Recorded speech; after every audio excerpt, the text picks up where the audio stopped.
Estamos de regreso en A Primera Hora, un programa pensado para ti.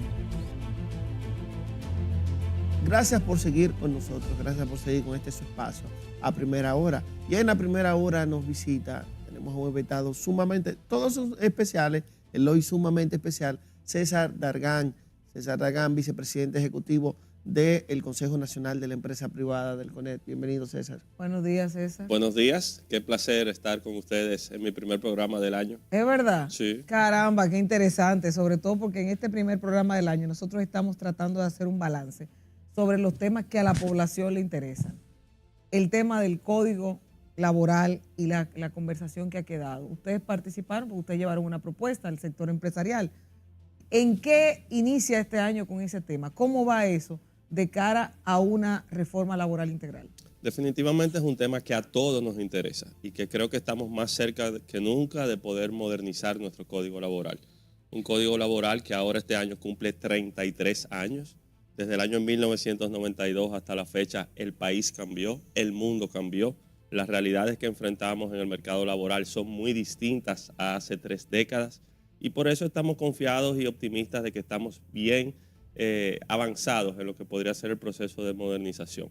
Sí, efectivamente hemos trabajado y hemos participado durante 3 años en el Consejo Consultivo del Trabajo y anterior a eso, durante la última década, en diferentes intentos que se hicieron para modernizar el código.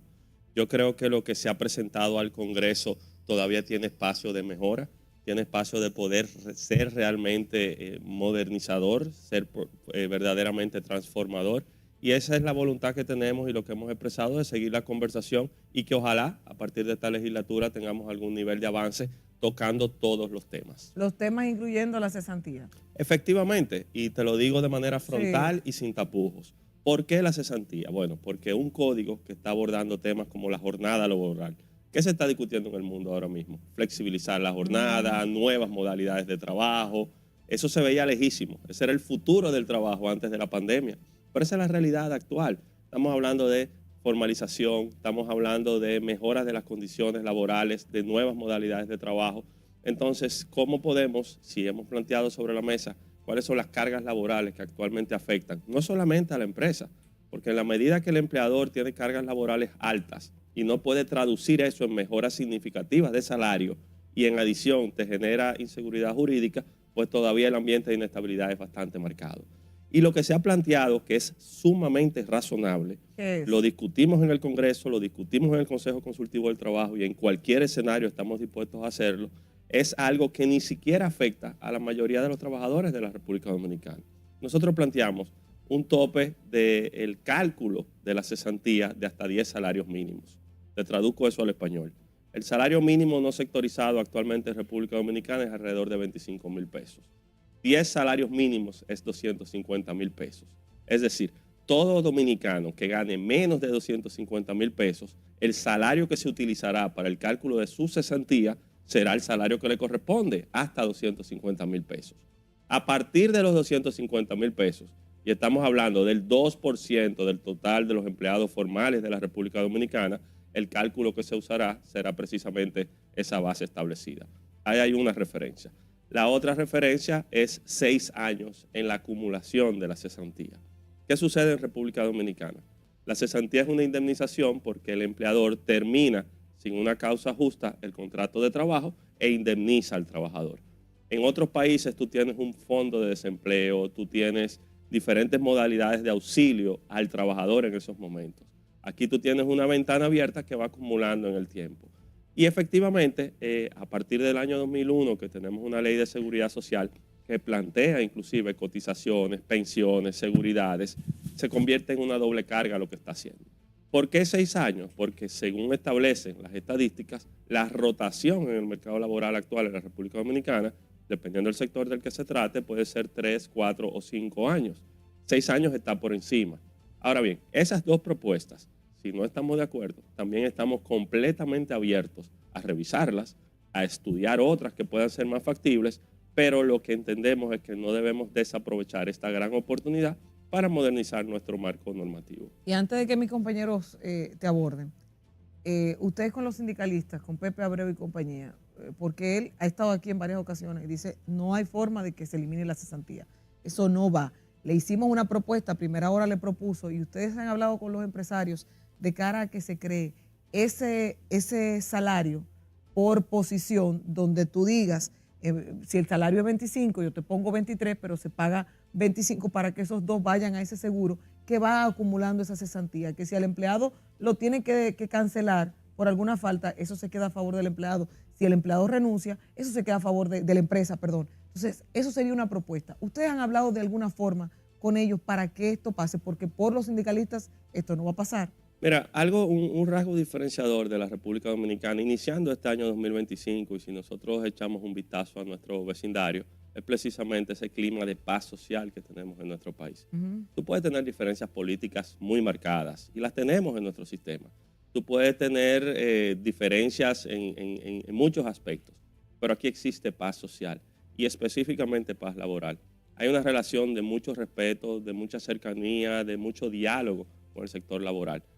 Pepe, Gabriel, Jacobo, las tres centrales, muchos dirigentes sindicales se merecen todo nuestro respeto y constantemente estamos conversando. La invitación que les reiteramos y les seguimos haciendo es abrirnos la mente, es a ver al futuro, es a no aferrarnos a la República Dominicana del pasado, es a ver esto de manera holística.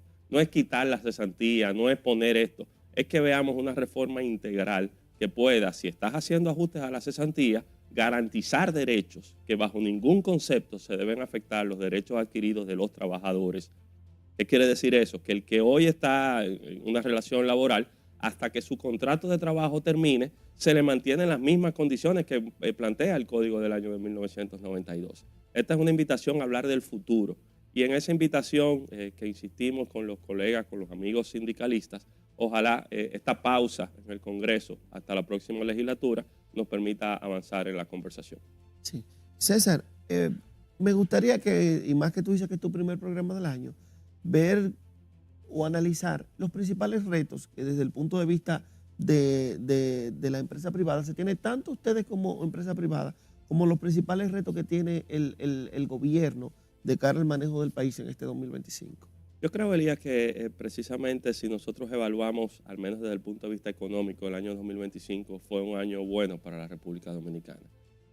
Si nosotros hicimos a finales del año 2023 la 10ª convención empresarial, que nos permite analizar cómo va la República Dominicana y plantear algunas propuestas al mediano plazo de los próximos 4 años.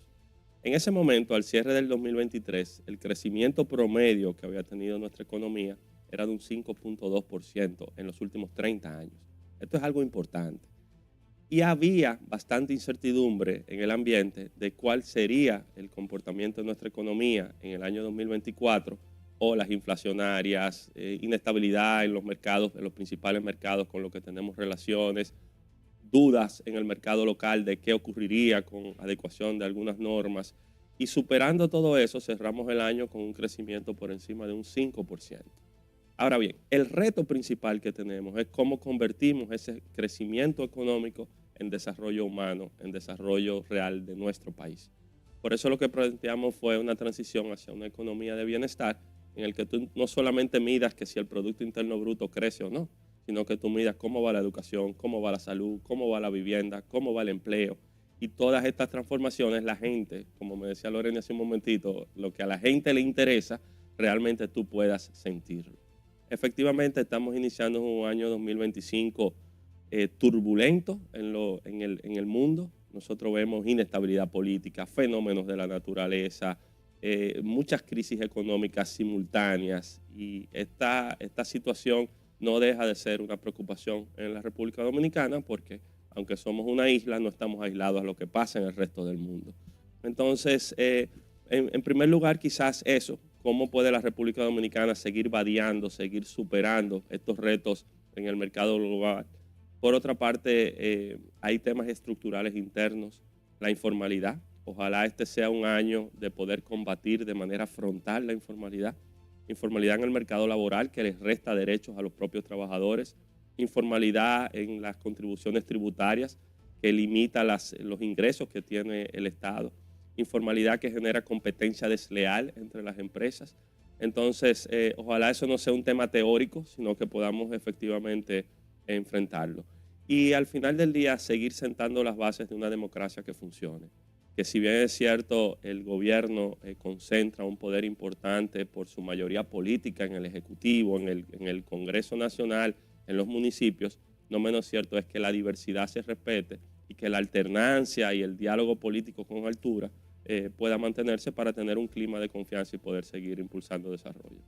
César, al final del año 2024 había hasta cierto punto un rumor que corría por las calles de que había poco efectivo en la calle, de que el año iba a terminar mal, que no había dinero. Sin embargo, ayer mirábamos algunos de los resultados que tú compartes ahora, como el del crecimiento del Producto Interno Bruto, de que la inflación se mantuvo dentro del rango meta, de que el déficit fiscal de la República Dominicana para el año 2024, que se proyectaba en 3.1, terminó en 2.9. ¿Cómo termina sintiendo realmente el sector empresarial, el ambiente económico de la República Dominicana? Aquí se respira un ambiente de confianza. Y se respira un ambiente de confianza porque al margen de estos retos que están por delante, y realmente no podemos negarlos, lo que hemos vivido en los últimos 20 o 30 años en nuestro país, no importa el gobierno de turno, sino lo que como sociedad hemos podido construir es mucho más fuerte que estos temas coyunturales que podrían afectar. Esa confianza se reafirma y se reitera ahora iniciando el año 2025. De hecho, a finales del año pasado, ya algunos sectores hicieron anuncios, compromisos de inversión para el año 2025. La Asociación de Industrias, por ejemplo, esta semana el sector turismo hará anuncios adicionales en el marco de la Feria Internacional del Turismo de Fitur en Madrid. La zona franca, mira, te pongo un ejemplo. La zona franca, nosotros a finales del 2023 visualizamos un crecimiento de al menos de 200 empresas nuevas en los próximos 4 años. Cuando veía las cifras del cierre del 2024, eso sería razón de 50 empresas por año. El año pasado se instalaron 62 nuevas empresas en zona franca. Entonces, el ambiente es de confianza y por eso también el compromiso es de manera conjunta poder seguir trabajando en los ajustes, en las reformas estructurales requeridas para poder dar el salto todavía mucho más alto. Esas reformas requeridas, César, está pendiente la reforma fiscal que se quedó en el Congreso el año pasado, que parecería como que ya la sacaron de la agenda y que no la piensan volver a tocar en los próximos años. Nosotros hemos dicho aquí que estamos de acuerdo con una reforma fiscal, pero no esa que presentaron, no donde graban todo y algunas cosas se quedan un poco ambiguas. Pero ayer, o mañana, mejor dicho, inicia, se pone en ejecución el aumento del peaje en 3 o 4 puntos del país. Y decía el ministro de Obras Públicas que no es un aumento, sino es una nivelación. Hoy en el comentario yo decía, ¿cómo tú me vas a decir que es una nivelación cuando yo tengo las calles con hoyos, cuando yo tengo poca señalización, poca iluminación y no hay un pase de revista? Entonces, ¿cómo podemos explicarle esto? ¿Y será que nos están colocando la reforma por otra vía? Con préstamos, con aumento, con muchísimas cosas que subieron, que no estaban contempladas en la reforma, pero aumentaron y ya no hay forma de que bajen. ¿Qué hacemos con eso, César? Mira, esa economía de la que he tratado de ser optimista, sumamente positivo, crecimiento, estabilidad, confianza, esa economía, sobre todo desde el punto de vista de la administración pública, de la gestión del Estado, enfrenta durante años una serie de temas estructurales. Y sin ser muy teórico, los egresos superan los ingresos. Es decir, del dinero que al Estado le entra, gasta más de lo que puede realmente gastar. Entonces, ese déficit que nosotros tenemos y que va creciendo en el tiempo, definitivamente tiene que ser abordado. Yo traté con ustedes el tema de la posible, cuando era una posibilidad, reforma fiscal en este programa, y al margen de los componentes técnicos, tributarios, fiscales, nosotros decíamos, mira, esto es una decisión política que tendrá que tomarse en el momento en que las condiciones lo permitan. Lo que sí tenemos es que entender de que el intento del año pasado o la propuesta del año pasado fue una etapa que terminó. Esa propuesta presentada y luego retirada de manera responsable por el presidente Abinader ya es una etapa cerrada. Nosotros no podemos seguir viviendo el duelo, llorando el muerto. Esa cerró. Lo que no podemos evitar es de reconocer que hay una situación que tenemos que abordar. ¿Qué hicimos nosotros? Bueno, cuando se presentó y fuimos convocados o participamos voluntariamente en las vistas públicas en el Congreso Nacional, llevamos una propuesta. ¿Y cuál era esa propuesta? Tenía 3 componentes. 1, racionalización del gasto, porque evidentemente vas a gastar más que lo que te entra si no tienes controles en algunos escapes que siguen estando vigentes. Me refiero a duplicidad de funciones, me refiero al déficit del sector eléctrico, me refiero a gastos que tiene el Estado y que ha venido acumulando en el tiempo y que tienen oportunidad de mejora. 2, medidas administrativas no tributarias. Nosotros veíamos el tema de la informalidad que les mencionaba hace un ratito y cómo la evasión genera un perjuicio y a través de digitalización, de la facturación electrónica, de mecanismos de control, se puede lograr aumentar hasta en un 10% las recaudaciones actuales. Y 3, efectivamente, medidas tributarias. Entonces, lo que estamos viendo por delante es que efectivamente, no habiendo tenido la oportunidad de hacer una verdadera reforma integral, evidentemente en el tiempo se tendrán que ir tomando medidas que puedan conducir a nivelar y a poder garantizar tener los ingresos que el Estado requiere y ojalá esto se haga de la manera más prudente posible. César, saliéndome un poco ya de la parte más económica, yo siempre he pensado que una de las cosas que más daño le hacen a las sociedades es como las fragmentaciones, donde la gente se divide. Tú eres empresario, yo soy patrón, ese tipo de cosas le hacen mucho daño. Y veo, y siempre he destacado, acciones de la empresa privada como Creso, con el tema deportivo, dando sueños olímpicos. Hemos hablado aquí de la parte educativa con Educa. Veo ahora un ejemplo, Manuel Estrella, con el tema deportivo. Los empresarios tienen también una alianza con algunas empresas. Sí, entonces ahí voy. Esa visión, ¿cuál es la visión del empresariado de este tipo de temas? Más allá de los temas meramente económicos que obviamente le afectan de manera directa, pero estos temas que son de características más sociales.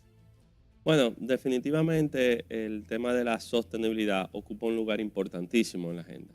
Y yo digo a veces en tono de un poco más informal, de que ojalá yo hablar más de esa agenda y no de todos los problemas que nos la pasamos hablando. Porque la acción empresarial responsable es la tendencia actual.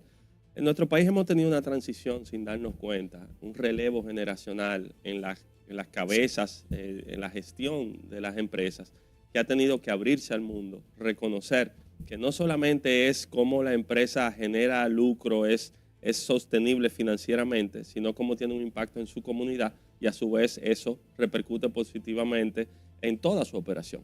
Si tú llegas todos los días a tu empresa y tus colaboradores tienen problemas porque tienen un hijo enfermo y no tienen un hospital al cual llevarlo, porque su salario no es suficiente, porque la educación de sus hijos no les sirve para nada, tú tienes un ambiente bastante cargado y negativo. Por eso es el paso que va un poquito más allá, de no solamente pensar en cómo van los números de mi empresa, estoy vendiendo mucho, no estoy vendiendo, sino qué impacto yo estoy teniendo real en la sociedad y en que mi país pueda cambiar. Hay muchísimas iniciativas que están ocurriendo y yo creo que la tendencia actual y que debe mantenerse es una acción empresarial responsable en la cual la sostenibilidad ya no es un tema romántico que suena lindo en los discursos, sino que se incorpora directamente en los modelos de negocio. Cuando tú tienes el impacto económico, el impacto social y el impacto ambiental en la operación de la empresa, eso también te genera una rentabilidad. Entonces, como tú has mencionado, Elías, en temas tan diversos como la salud, como la educación, como el deporte, mira, a mí me encanta ver las iniciativas que promueve Loreni, una de ellas la que tiene que ver con el banco de sangre y asumir con sensibilidad un tema tan importante. Porque al final del día tú construyes redes, tú tocas corazones, tú tocas sensibilidades que te permiten luego transformar la vida de la gente. Entonces, detrás de eso están las empresas. Hay algunas que quizás son más visibles y cacarean sus huevos. Hay otras que prefieren simplemente hacer su obra y que los resultados hablen por sí mismos. Pero yo creo que si comparamos nuestro sector empresarial, desde la muy microempresa hasta las grandes empresas, es la tendencia que estamos viviendo. Ahora, tú dices eso y me parece sumamente interesante, sobre todo por la posición positiva en la que inclinas que se ve el país con el sector empresarial y con la economía. Pero nosotros hemos sentado aquí a diferentes sectores empresariales, a PYME, pequeñas y medianas industrias, a ANI, entre otras, y el panorama no es tan positivo de parte de todos porque sienten que la economía que circula no está circulando como debería. Entonces, eso corresponde a que tal vez los grandes empresarios que están dentro del CONEP, no sé si son todos grandes, pero hay grandes empresas, tienen asegurados algunos sectores mejor que los pequeños, o por el modelo de negocios, o por qué. Porque cuando tú te pones a ver, no todo el mundo te dice que es positivo. Qué bueno que haya diversidad de opiniones, porque eso significa que hay ambientes distintos. Sí, y tenemos que ser muy, muy, muy objetivos para no caer en la pasión del momento de que un tema de coyuntura afecte la visión de que yo pueda tener de cómo van las cosas o hacia dónde creo que van las cosas. Mira, el CONEP es una diversidad inmensa. El CONEP al día de hoy son 82 asociaciones, 66 empresas, pero con las asociaciones que son con las empresas que son parte de nuestras asociaciones, ese número llega a 60,000. Te estoy hablando de empresas de todos los tamaños. En el tejido empresarial de la República Dominicana, el 85% de las empresas tiene menos de 15 trabajadores. El 95% tiene menos de 50 trabajadores. El tejido empresarial nuestro son las micro y pequeñas empresas que son parte de la estructura del CONEP. Pero asimismo, cerca del 60-65% de las contribuciones las hacen las grandes empresas. Entonces, lograr esa combinación y esa alternancia. Ahora, yo respeto bastante la visión que pueda tener aquellos más críticos de la situación que estamos viviendo. Yo sí me aferro a la convicción de que no solamente nos miremos el ombligo hacia adentro, cómo van estos numeritos, si van bien o van mal, sino comparémonos. Lo que hemos visto iniciando este año y lo que falta.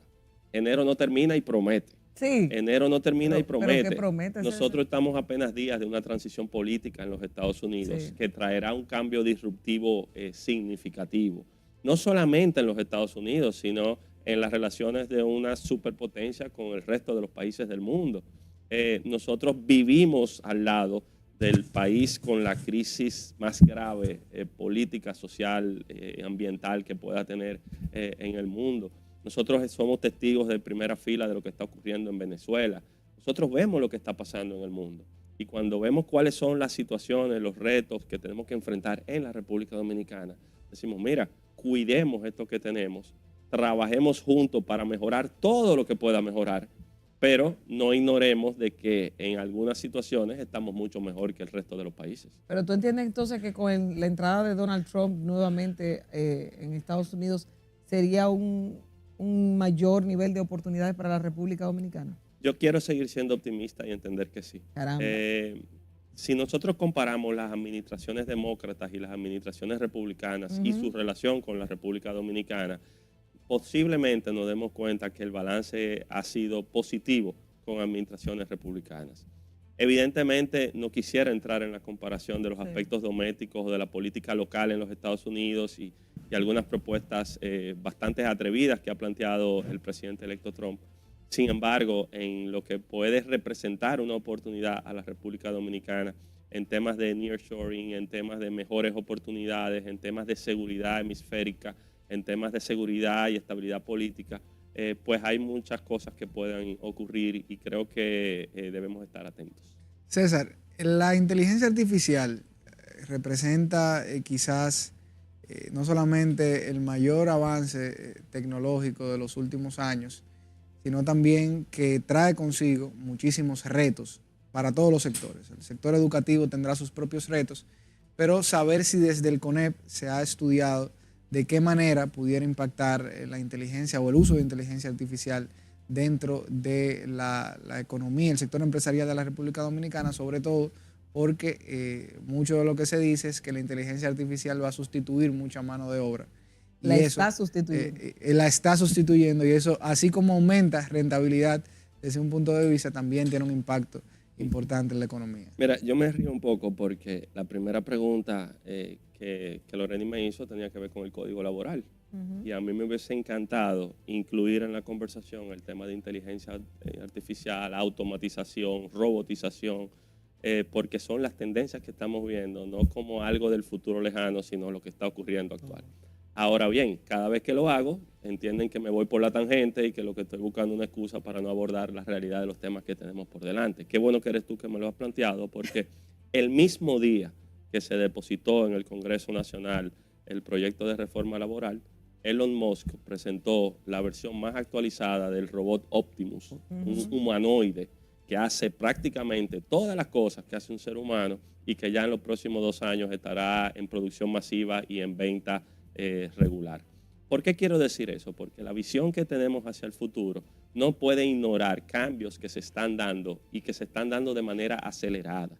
Lo que muchas veces ha ocurrido en algunos países es que si la normativa y la regulación no va a la velocidad de los cambios, pues ya el mercado y las condiciones reales, pragmáticas de la sociedad, pues adaptan sus actuaciones a lo que por ahí tiene. Nosotros ya la inteligencia artificial, la realidad virtual, la automatización, es parte de nuestras vidas. Cuando en algunas discusiones para la reforma del Código Laboral hablábamos de la tercerización y hablábamos con los amigos sindicalistas y decían, bueno, es que una empresa no puede tercerizar funciones que son intrínsecas de su operación. Bueno, pero ponme un ejemplo. No, un banco no puede tercerizar un cajero, o sea, contratar una empresa que le provea los cajeros. Y yo, mira qué interesante, porque mientras estamos teniendo esta discusión en República Dominicana en el año 2024, lo que está ocurriendo es que los bancos, ya sus sucursales son prácticamente virtuales. Aquí hay bancos a los que tú vas y haces todas tus operaciones sin ver a una persona. O puedes hacer tus servicios en línea. Entonces, si esas son las tendencias actuales, pensemos en qué tenemos que hacer para superar esos retos. ¿En qué es que estamos formando? ¿Dónde está la educación de la República Dominicana? ¿Cuáles son los talentos y los perfiles que estamos formando para que puedan tener oportunidades ante la pérdida de puestos de empleo, generación de otros empleos que pueden venir? Entonces yo creo que es un tema interesantísimo, no solamente desde el punto de vista económico, desde el punto de vista de seguridad, desde el punto de vista de desarrollo, y ojalá podamos seguirlo colocando en el tope de la agenda. Y una cosa que, César, con eso, el empresariado, ustedes a nivel particular, ¿han estudiado los fenómenos generacionales? De que hay sectores que son más consagrados al trabajo, más tradicionales, hay otros que son más virtuales, o sea, eso es una realidad también que impacta, porque cuando tú tienes un jovencito de una generación Z, por ejemplo, que no quiere tener un horario fijo o que por cualquier cosa te puede decir que se va a ausentar y entiende que es correcto y que te lo puede decir y que no pasa nada, o muchas otras situaciones que se dan. De hecho, vi una serie, un bite de una serie que se llama Jenny la Millennial, algo así, que también presentaba alguna cosa que creo que no corresponden a la generación millennial, pero como que generacionalmente hay un chip para cada sector en el área laboral. ¿A ustedes les afecta eso o lo han estudiado? Mira, con los datos publicados por el Censo de la República Dominicana el año pasado, nos dimos cuenta o reafirmamos que la mayor parte de la población dominicana es joven. A otros países no le está pasando eso. Sí. En otros países nos encontramos con que ya la población se va poniendo vieja, inclusive el Estado tiene que asumir roles de incentivo para que pueda que puedan tener hijos, para que la familia pueda reproducirse. Pero aquí está una población joven, esta es una población mayoritariamente menores de 35, menores de 40 años. Por eso todo lo que estamos hablando aquí ahora no es solamente el impacto que va a tener mañana. Nosotros tenemos que pensar en los próximos 30 años de la República Dominicana. Y efectivamente, Loreni, hay tendencias conductuales que tienen que ser tomadas en cuenta. Por ejemplo, yo les hablaba hace un momentito de la rotación. Eso no era así. Antes, las personas se acomodaban más en sus puestos de trabajo, el cambio le daba trabajo. Pero ahora la rotación es mayor, ya sea por la inquietud, la ansiedad de buscar cosas nuevas o por las oportunidades que se van produciendo. Y eso hay que tenerlo en cuenta. ¿Cómo se produce? Mira, aquí hay empresas que no todo es un escritorio o un saco. No, aquí hay empresas en que el ambiente laboral, sobre todo en temas de tecnología, zona franca, tú entras y tú crees que tú estás en una sala de juego, pero ahí se está produciendo y mucho. Entonces, todo eso hay que tenerlo en cuenta y precisamente aferrado a eso es que estamos viendo cómo podemos reconstruir esa República Dominicana del futuro. Mira, sí, antes de hacer la pregunta, simplemente resaltar, como tú tocabas el tema de Optimus, que la gente ve algunas cosas lejos y caras y locas, pero Optimus dijo Elon Musk que va a estar entre los 20 y los 30 mil dólares. Sí. Es decir, la capacidad de ser asequible es muy alta y lo veremos haciendo todas esas acciones peligrosas y repetitivas en el día a día. Yo te voy a sumar a eso, y se lo he dicho a los muchachos, en el área mía, por ejemplo, ya hay cámaras que tú no tienes que tener ningún camarógrafo. No solamente que tú la colocas y ellas te siguen y te dirigen, sino que también hay programas de edición que te sacan unas ediciones a nivel cinematográfico. O sea, y eso en poco tiempo va a ser cada vez más frecuente, más constante, y esa es una cantidad también de empleo. Y no te quiero decir en otras áreas, porque en la agricultura y en la organización, tuviste cómo Amazon está organizando. Pero sin ser alarmistas, la propia Organización Internacional del Trabajo lo que ha visto es que en estas nuevas tendencias no es que solo se perderán puestos de empleo, no, eso sería bastante caótico. Es que se están generando nuevas oportunidades. Pero para aprovechar esas nuevas oportunidades tenemos que invertir en la formación de talento. César, yo decía algo analizando un tema esta mañana. Y tengo como que hacer esa retrospectiva. Mira, nosotros tuvimos una juramentación del presidente inicial con muchos bombos y platillos que modificamos, llevamos la juramentación al Teatro Nacional. Y una semana luego, posterior, nos comienzan a hablar del tema de reforma fiscal, lo que quiere decir que el gobierno no tiene todos los recursos que necesita y por eso tiene que generar algún tipo de modificación. Pero inmediatamente esto no ocurrió. Ahí el gobierno tenía la oportunidad de contar una historia porque tuvo que sacar la reforma y un presupuesto que estaba en Congreso, hubo que tener modificaciones, modificar ese presupuesto del que se tenía pensado la reforma y llevarlo nuevamente al concepto prácticamente normal. Pero cuando vemos ese ejercicio presupuestario que se realizó, sigue siendo un ejercicio con un alto grado de gasto corriente, sigue siendo un ejercicio con un bajo grado de gasto de capital. Estamos hablando del más bajo en los últimos 73 años, alrededor del 2.24, entendiendo que se pudiera ejecutar todo, que no se está, en ningún año se ha podido ejecutar esas cantidades. Entonces, luego de eso también vienen y nos dice el gobierno que va a subir el tema de las pensiones solidarias que da. Entonces, parecería que el gobierno que nos contó la historia de la reforma fiscal y de la falta de recursos es un gobierno diferente al que tiene un gasto corriente alto, elevado y lo mantiene. ¿Qué ve o dar la versión de la empresa privada de cara a este gasto corriente y sobre las diferentes historias que no parecería la misma en un espacio y en otro? Mira, yo vuelvo al tema de que hay realidades y quizás podemos quitarlo del color del partido de turno, porque es algo que si tú ruedas hacia atrás en nuestra historia reciente, en todos los gobiernos lo han venido enfrentando. Y es que mientras tú gastes más de lo que te ingresa, tú vas a seguir acumulando un déficit. Si tú tienes un déficit, tú vas a tener que recurrir a financiamiento o a hacer recortes en las áreas no sensibles. Y si a eso tú le sumas que el gobierno arrastra una deuda desde el año 2003, 2004, con el propio Banco Central al momento de intervenir en la crisis financiera en la República Dominicana, el déficit cuasi fiscal, la integración del déficit total de la República Dominicana es alrededor de un 5% del Producto Interno Bruto, lo cual es bastante alto.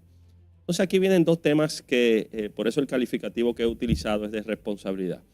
Un primer hecho de responsabilidad es asumir el tema fiscal y plantearlo. No es un tema sexy, no es un tema políticamente agradable. Es un tema que toca intereses, que toca sensibilidades desde las empresas y sus sectores hasta el bolsillo del ciudadano dominicano. Entonces, el asumir el tema y plantear una discusión, entiendo que es algo responsable. El entender, y ahí también una decisión difícil, entender que las condiciones no estaban dadas, quizás por lo que mencionó Lorena, y a lo mejor esa no era el modelo de reforma que aplicaba en la República Dominicana, a lo mejor la comunicación pudo haber sido mejor, a lo mejor el lograr acuerdos con los actores políticos, con los actores sociales, previo a un anuncio pudo haber ocurrido, cualquier razón, pero el tener la responsabilidad de decir, mira, las condiciones no están dadas, yo retiro este proyecto. Si nos ponemos en los pantalones del presidente, no es una decisión fácil. Y ahí, y escúchame que vuelva a irme a qué pasa en la región. Nosotros hemos visto presidentes de otros países que están tan seguros de que esas reformas eran posibles que le han costado el puesto.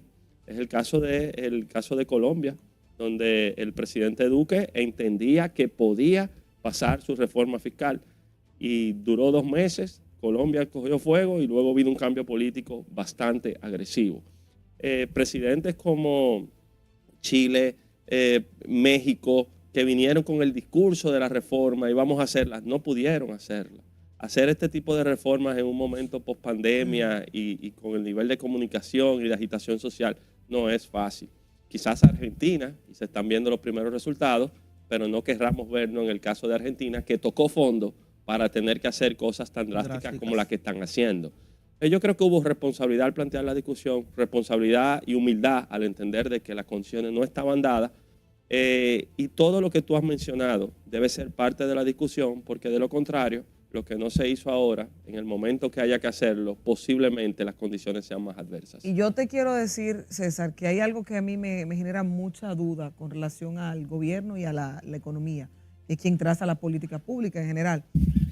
En varias ocasiones, en los primeros 4 años del presidente Abinader, se anunciaron decretos y programas de austeridad. Yo estoy completamente en contra de la austeridad de parte del gobierno. Yo no soy economista, pero cuando el gobierno restringe, el empresario restringe, la gente no puede salir a consumir, el dinero no circula y las pequeñas economías tampoco. De alguna forma, todos los sectores se quedan anegados, se quedan rezagados. Entonces, cuando tú cierras todo, en vez de una inversión correcta del gasto, una inversión adecuada del gasto, que vaya donde tiene que dinamizar la economía, si tú cierras todo, nadie se mueve. Entonces, no hay forma de que la economía fluya, de que se dinamice si el dinero lo guardamos. Y se habla de austeridad para hacer eventos. Imagínate tú, te lo pongo en el caso mío, lo mío es hacer eventos. Si tú dices no se va a hacer eventos, yo dejo de pagarle a mi personal. Pero si es que en viaje, pues la agencia de viaje no va a poder hacer. Y así hay un ecosistema de empresas que se ven afectadas cuando se habla de austeridad. Y al gobierno le gusta mucho decir eso, sin embargo en la práctica no es. Se habló de que se iba a restringir la nómina pública y que no se iban a contratar más personas. Y eso no ha sido posible jamás. Se ha hablado de austeridad, pero se hace austeridad para algunas decisiones, pero para otras no. Sin embargo, en el sentido y en el imaginario de muchos empresarios, no hay dinero y no se puede mover. Mira, Loreni, cuando Elías hace un momentito hacía la diferenciación entre el gasto corriente y el gasto de capital, esto muchas veces se habla y a lo mejor la gente no entiende por dónde va el asunto. Nosotros en ningún momento hemos dicho que se limite el gasto. Nosotros estamos diciendo, vamos a racionalizar el gasto y hacerlo más efectivo. ¿Por qué? Tú tienes el gasto corriente, que es el costo de tu operación. Es cuánto tú estás pagando de nómina, cuánto tú estás pagando de los servicios básicos, cuánto te cuesta a ti operar. Y luego tú tienes el gasto de capital, que es el que tú inviertes, el que te permite hacer obras, el que te permite hacer carreteras, puentes, lo que se necesita. Si tu gasto corriente, como ha ocurrido en la República Dominicana, aumenta significativamente, sobre todo después de la pandemia, y eso va a costa de que el gasto de capital se reduzca, entonces tú tienes limitaciones. Hay discusiones que quizás no son correctas, pero hay que tenerlas. Por ejemplo, muchas veces se dice, hay que reducir el sueldo de los funcionarios públicos. Mira, yo creo que los funcionarios públicos deben ganar igual o más que lo que gana alguien en el sector privado, pero para garantizar las condiciones de estabilidad y de ingresos, tú tienes que racionalizar ese gasto. Quizás lo que tú tienes ahora 10 gente haciendo, lo podría hacer una y tú mejorarle las condiciones de esas personas. A veces se critica al servidor público cuando debe reconocérsele lo que aporta en un ambiente de inestabilidad, porque vivimos en un país todavía que en un cambio de gobierno la mayoría de los puestos públicos están ahí sobre la mesa y pueden perderse. No hay una continuidad de la carrera como tal. No, y son cargos políticos la mayoría. Y de verdad son héroes. El que le dedica su tiempo al servicio público en muchas instituciones y en adición lo hace con decoro, lo hace con transparencia, lo hace con compromiso, lo que tiene que ser reconocido. Pero tener esa discusión debe llevarnos a un escenario suficientemente objetivo y pasar el momento. Y yo creo que sí, que no es un tema de recortar el gasto como tal, pero de hacer un uso eficiente de los recursos que nunca serán suficientes para satisfacer las necesidades. Hay otro tema que se ha satanizado, el tema de las alianzas público-privadas. Los recursos públicos nunca serán suficientes para atender las necesidades de la población. Si tú no logras en un marco normativo rígido, robusto, transparente, movilizar recursos privados para atender necesidades de la colectividad, nunca vas a poder hacer las cosas que hay. Entonces, que sigamos impulsando este tipo de alianzas, que se cumpla la ley, que sean procesos transparentes, también puede colaborar a que tengamos algún nivel de avance. Claro que sí, interesante esto. Bueno, nosotros le hemos sacado el jugo hoy a César. Aprovechándolo, que como viene una vez al año. Viene nuevecito. Sí. Y más que era su primer programa del año. Agradecer a César Argán, vicepresidente ejecutivo del Consejo Nacional de la Empresa Privada CONEP, por haber estado con nosotros y haber tocado esta gran amalgama de temas que le hemos traído en el día de hoy. Gracias, César. Esperamos dentro de las posibilidades y de su tiempo tenerlo con mucha mayor frecuencia en este espacio. Y a ustedes, no se muevan, que seguimos con más de este su espacio a primera hora. Volvemos en breve con más contenido emocionante en A Primera Hora.